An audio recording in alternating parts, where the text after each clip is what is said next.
जय हिंद दोस्तों। 22 जनवरी 2024 एक ऐसा दिन जिस पर दुनिया भर की नजरें टिकी हुई हैं। अयोध्या राम मंदिर में प्रभु रामलला की प्राण प्रतिष्ठा होने वाली है। लोग दूर दूर से, देश विदेश से अयोध्या राम मंदिर पहुंच रहे हैं। अयोध्या पहुंचने वाले लोगों की तादाद बहुत ज्यादा है। ऐसे में अयोध्या राम मंदिर की सुरक्षा हाई अलर्ट पर है। भारतीय एजेंसियां ये यूपी पुलिस को खुफिया जानकारी दी है। 22 जनवरी को अयोध्या में राम मंदिर में आतंकी हमला हो सकता है। ऐसे में भारतीय सेना किसी भी सिचुएशन से निपटने के लिए पूरी तरह से तैयार है।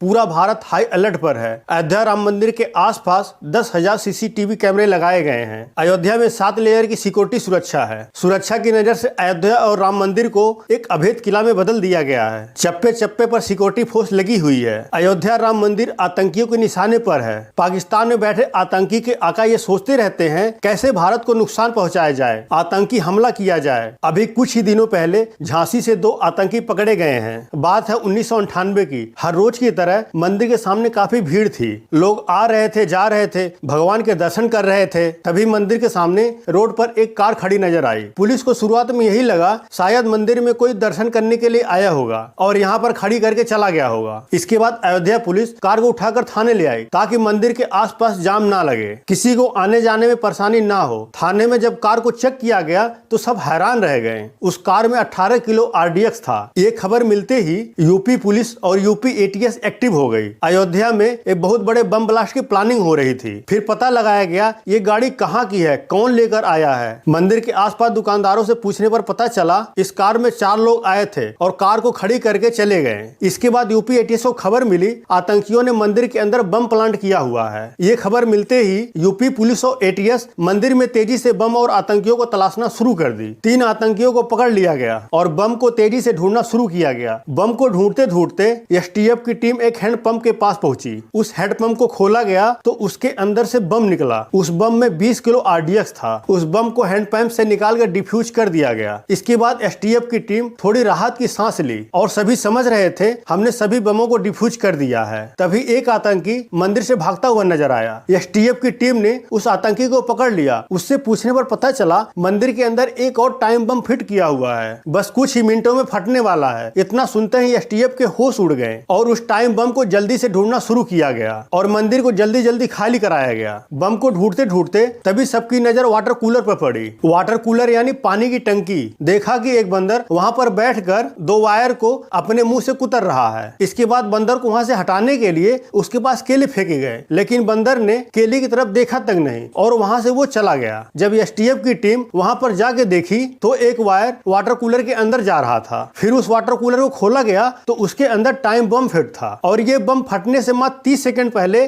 डिफ्यूज हो गया था। यानी उस बंदर ने बम को कनेक्ट करने वाली वायर को अपने मुंह से कुतर दिया था, जिसकी वजह से बम डिफ्यूज हो गया था। जब STF की टीम मंदिर से बाहर आई तो सबने उस बंदर को मंदिर के ऊपर लगे कलश को सहलाते देखा और इसके बाद वहां पर जय श्री राम और जय बजरंगबली के नारे लगने लगे। आतंकवादी के इस हमले से तब मीडिया में ज्यादा खबरें नहीं आई थी, क्योंकि उस समय अयोध्या बहुत ही संवेदनशील एरिया हुआ करता था। इस पूरे ऑपरेशन को उस समय यूपी STF के टीम अविनाश मिश्रा लीड कर रहे थे। STF अविनाश के नाम से अयोध्या घटना के ऊपर एक वेब सीरीज भी बनी हुई है और इस घटना के बाद 1999 में एक बार फिर लोग चौंक गए थे जब एक बंदर ने फिर से पुलिस का रोल निभाया था। एक बंदर की वजह से फिर एक बार अयोध्या दहलने से बच गई थी। पुलिस के मुताबिक 1999 में मंदिर के बाहर जम्मू कश्मीर रजिस्ट्रेशन नंबर की एक जीप खड़ी थी। तभी एक बंदर जीप के अंदर घुस गया और एक प्रेशर कुकर को खोलने लगा। जब पुलिस की निगाह उस पे पड़ी तो सब हैरान रह गए। पुलिस ने प्रेशर कुकर को अपने कब्जे में ले लिया। पता चला उसमें बम है और प्रेशर कुकर बम डिफ्यूज करते समय ब्लास्ट हो गया। हालांकि किसी को नुकसान नहीं हुआ। इसके बाद वहां दुकानदार से पूछा गया तो एक दुकानदार ने बताया यह जीप काफी देर से खड़ी थी, मुझे लगा ये जीप किसी श्रद्धालु की है। इसके 6 साल बाद फिर 2005 में एक आतंकी हमले की साजिश की गई थी। अयोध्या मंदिर में आतंकी हमला हुआ। 5 आतंकी पाकिस्तान से नेपाल के रास्ते अयोध्या राम मंदिर आए और आतंकी लोगों के ऊपर गोलियां चलाने लगे, जिसमें 6 लोगों की जान चली गई। यूपी पुलिस और ATS ने उन आतंकियों को मुंहतोड़ जवाब दिया। 5 आतंकियों को मार गिराया गया। उन आतंकियों के पास AK-47 और 26 ग्रेनेड बरामद किए गए थे। बजरंगबली हमेशा भगवान के मंदिर में रहते हैं। जहाँ जहाँ भगवान राम का मंदिर होता है वहाँ पर हमेशा बजरंगबली निवास करते हैं। बजरंगबली राम जन्मभूमि और अयोध्या की रक्षा करते हैं। बजरंगबली की सेवा और भक्ति से प्रसन्न होकर भगवान राम बजरंगबली को अमरता का वरदान दिए हैं। बजरंगबली इस दुनिया में अकेले ऐसे हैं जो अनंत काल से जीवित हैं। हैं। भगवान राम का कोई भी काज बिना बजरंगबली के नहीं हो पाता। भगवान राम के मंदिर की रक्षा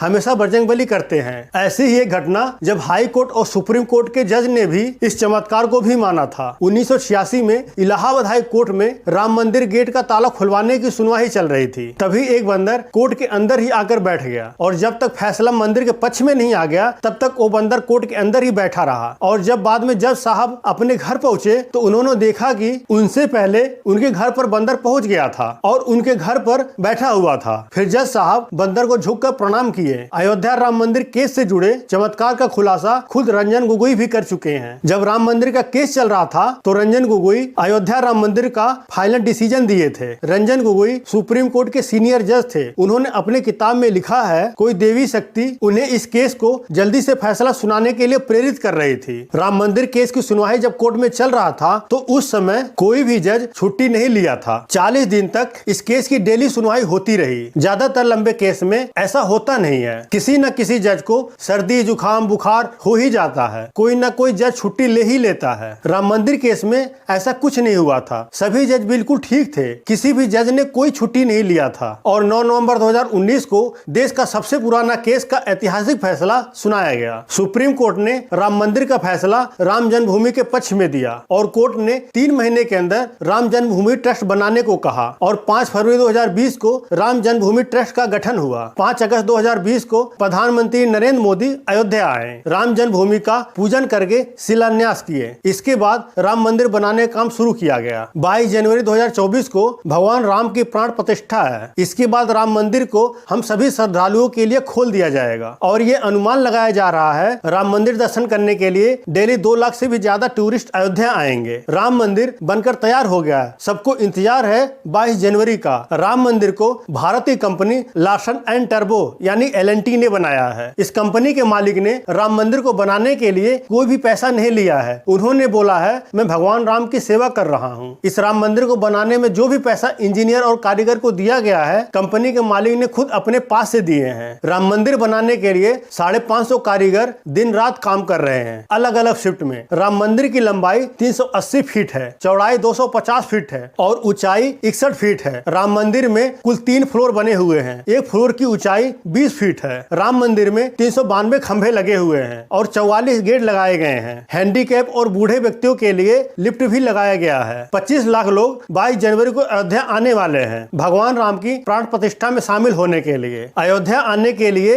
1000 से भी ज्यादा बसें चलाई गई हैं। राम मंदिर की नींव रखने में 2500 से भी ज्यादा पवित्र जगहों से मिट्टी को लाया गया है। 150 से भी ज्यादा नदियों का जल उपयोग में लिया गया है जिसमें बागमती, नारायणी, गंगा, दूधमती, काली, मंडावनी, कमला और बहुत सारी नदियों का जल उपयोग में लिया गया है। राम मंदिर नींव में 2000 फीट नीचे एक टाइम कैप्सूल रखा गया है। इस टाइम कैप्सूल के अंदर वो सारी जानकारियां हैं अयोध्या में भगवान राम का मंदिर कैसे आया और किसने बनाया, कैसे बनाया गया, मंदिर में क्या क्या हुआ करता था, कहां से मिट्टी लाई गई है, कहां कहां से जल लाया गया, कहां से पत्थर लाया गया है। टाइम कैप्सूल के अंदर तामपत्र पर सभी जानकारियां लिखी गई हैं। इस टाइम कैप्सूल के अंदर भविष्य में वो सारी जानकारियां मिलेंगी जिस तरह से आज राम मंदिर का निर्माण किया गया है। इस टाइम कैप्सूल के अंदर जो भी जानकारी दी गई है हजारों वर्षों तक इसके अंदर सभी जानकारी सुरक्षित रहेगी और ये किसी भी मौसम में कभी भी खराब नहीं हो सकता। हजारों वर्षों के बाद भी जब इस टाइम कैप्सूल को निकाला जाएगा तो सभी जानकारी इस टाइम कैप्सूल के अंदर मिलेंगी। अगर आपको वीडियो पसंद आए तो प्लीज लाइक और सब्सक्राइब कीजिए। अगला वीडियो आप किस टॉपिक पे देखना चाहते हैं कमेंट जरूर कीजिए। मिलते हैं अगले वीडियो में, तब तक के लिए जय हिंद।